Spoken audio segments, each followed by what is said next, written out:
नमस्कार, मैं आपके साथ विभा उपाध्याय और आप देख रहे हैं न्यूज़ 18 बिहार झारखंड का डिजिटल प्लेटफॉर्म। निमिषा प्रिया, जिस नाम की चर्चा इन दिनों खूब हो रही है और वो इसलिए हो रही है क्योंकि वो मूल रूप से भारतीय हैं, लेकिन यमन में उनको फांसी की सजा का ऐलान किया गया। 16 फरवरी की तारीख जब उन्हें ये फांसी की सजा दी जाने वाली है, लेकिन परिवार से लेकर भारत के हर एक शख्स की तरफ से इस बात की दुआ मांगी जा रही है कि निमिषा की ये फांसी की सजा टल जाए, खत्म हो जाए, हट जाए। मामला क्या है वो भी जरा जान लीजिए। यमन में भारत की नर्स निमिषा प्रिया को फांसी से बचाने के लिए आखिरी दांव जो है वो खेल दिया गया है। इसके तहत निमिषा के परिवार ने अब्दो महदी परिवार को $1 मिलियन यानी कि तकरीबन 85 लाख रुपए देने की पेशकश की है। अब आप कहेंगे कि क्या इस रकम को देने के बाद निमिषा बच जाएंगी, उन्हें फांसी की सजा नहीं होगी?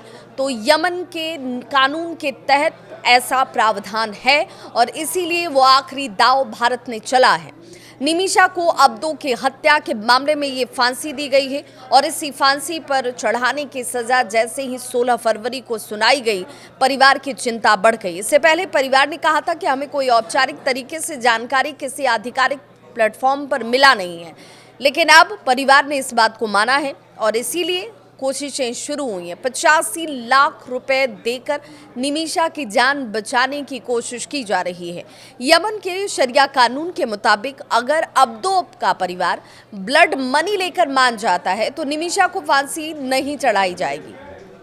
निमिषा की मां को इस बात की उम्मीद है कि अब्दो महदी का परिवार ब्लड मनी लेकर मान जाएगा और इसके लिए 2 बार की बातचीत जो है वो लगातार होती नजर आई है। इस वक्त भी ये एक्टिव है। यमन की शरिया अदालत में महदी मर्डर मामले में निमिषा को 16 जुलाई को फांसी देने का ऐलान कर रखा है और कोर्ट के मुताबिक ये नियम और प्रावधान कहता है कि निमिषा अपने पार्टनर महदी को मारने में सीधे रूप से शामिल थी, इसीलिए उसे फांसी की सजा सुनाई गई। यानी 16 जुलाई से पहले अगर ब्लड मनी पर परिवार की तरफ से सहमति जाहिर की जाती है, परिवार मान जाता है, तो निमिषा को फांसी मुकर्रर जो की गई है वो टल जाएगी, खत्म हो जाएगी।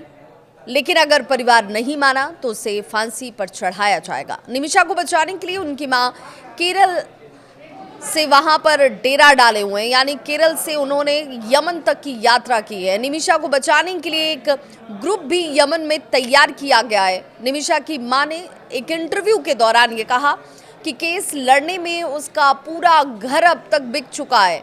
अब निमिषा को बचाने के लिए क्राउड फंडिंग जो है वो की जा रही है ब्लड मनी के लिए। जैसे ही महदी का परिवार मान जाता है वैसे ही उसे पैसे दे दिए जाएंगे। हालांकि अब सब कुछ महदी के परिवार के हाथों में ही टिका हुआ है। यमन में रह रहे महदी का परिवार ब्लड मनी लेकर मानता है या निमिषा की जान जाती है, इस पर सबकी निगाहें टिकी हैं। लेकिन कोशिश और दुआओं का दौर इस बात को लेकर कि निमिषा की जान बच जाए।